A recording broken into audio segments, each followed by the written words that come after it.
First, though, we have to start with a man who we thought would be making headlines for only finishing third at the weekend. Oh. Sorry, Adam, no headlines for you just yet. We're talking Tadej Pogacar because he is taking part in Paris-Roubaix, three-time Tour de France champion. He confirmed earlier this week that the Instagram post he teased us with last month was indeed a recon of the Paris-Roubaix course when it was announced that he'd become the first reigning Tour champion to compete at the Hell of the North since Greg LeMond back in 1991. Adam, I've got to say, you called this because Tadej posted this on his socials. Then he said, nah, I'm just having a little play. But your take on it was, why on earth would you be playing in the cobbles of Paris-Roubaix if you're not intending to take part? And lo and behold, he is.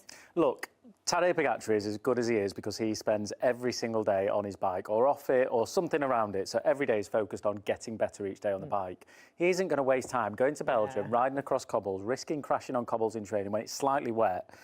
He was always given that he was going to go do it. There is no one that just goes rides Paris-Roubaix for a bit of fun, and with a teammate, and with a support car, and with different bikes testing.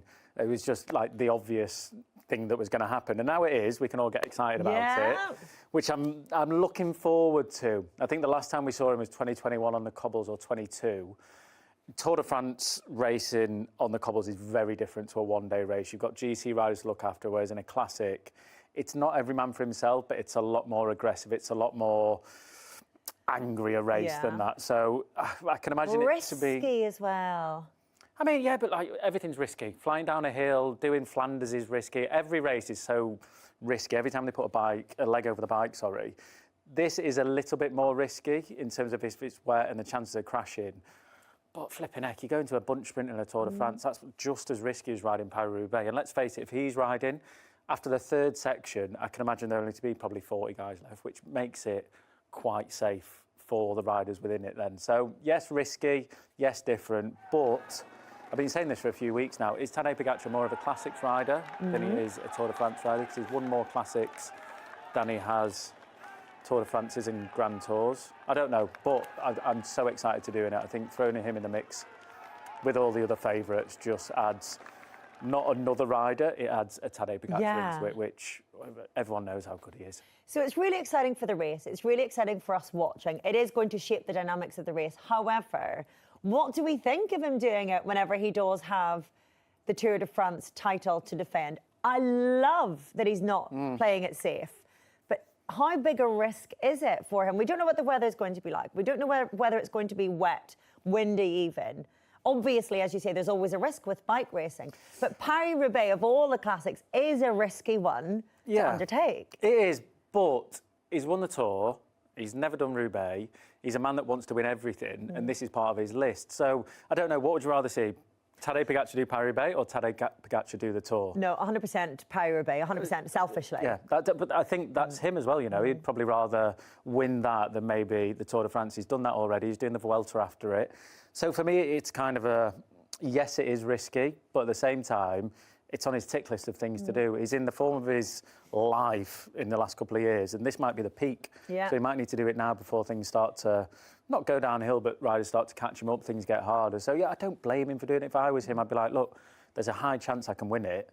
Let me ride it, see if I can win it, hopefully get through it all right, and then I'll try and win the Tour as well. How mad is that? I know. When you're saying it out loud, it's just bonkers. I mean, I guess as well, we did think last year riding the Giro was risky ahead of riding the Tour de France, and he went and won them both anyway. So I know, yeah, big risk that, winning by 12 minutes or whatever it was. God, I don't know how the team cope. But I do want to ask you, as obviously a winner of Paris-Roubaix, you know what it takes to win this race. You know the risks involved. You did remarkably well on a number of occasions in your edition to stay upright. It was looking a bit sketchy. What do you think of Tadej's decision to ride this race ahead of trying to defend that Tour de France title? I think he'd be mad not to, yeah. I mean, I think, you know, I'm at the back end of my career now. My best years are behind me. And there's, even in my case, some races that I think, why didn't I give those a crack? Because you're always focused on the next thing and what you're trying to win. But I think what Adam was saying, when you're in the peak of your career, maybe you're not even aware of it, but you should absolutely make the most of that physical ability that he has, that dominance that he has now. He'd be mad not to give it a go, I think. Lizzie, do you notice anything with Tadej and the way he races that is now reflected into the women's peloton at all? Do you know what? It's nice to see that they also have somebody who's so dominant. I remember for a couple of years, Anna Meek was making the rest of us look a bit silly, and it kind of made people question how professional we were or whatever. And I think it's nice to see that that's reflected in the men's scene now, that there are just these kind of freaks of nature that come around once in a generation, and he's one of them.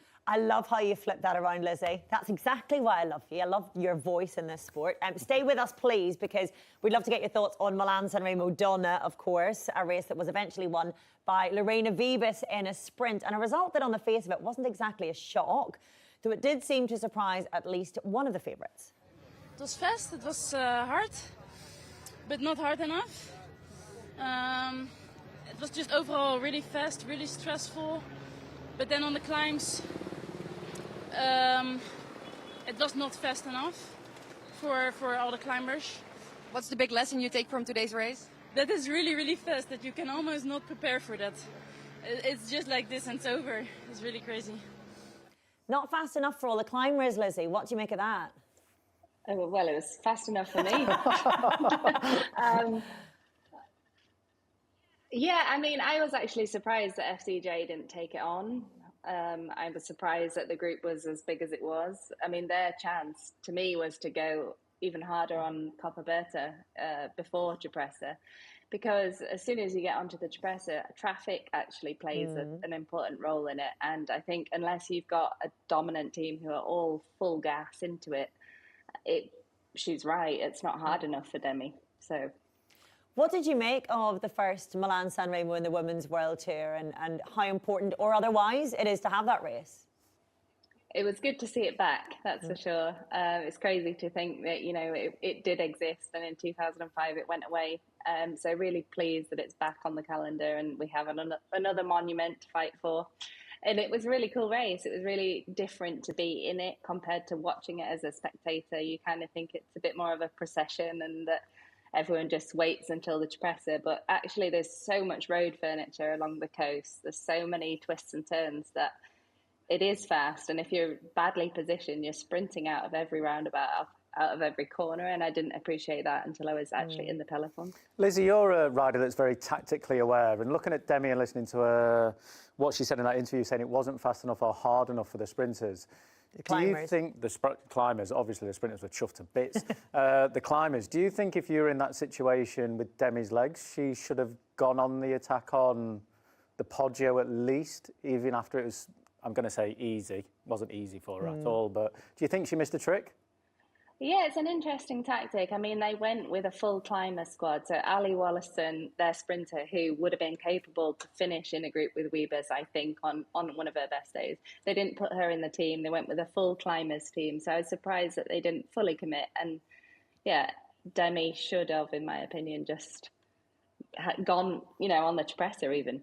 I mean, she had nothing to lose. It's interesting, isn't it? Because even looking at the results and where the race positioned itself, it was very much to me like it has been last few years in the men's race. And it was almost, for me, it was almost predictable how it was going to come down to the Poggio. But it was very predictable that Demi in there with Lotte and Wiebes, I thought it would go a lot earlier than what it did do, like you just mentioned.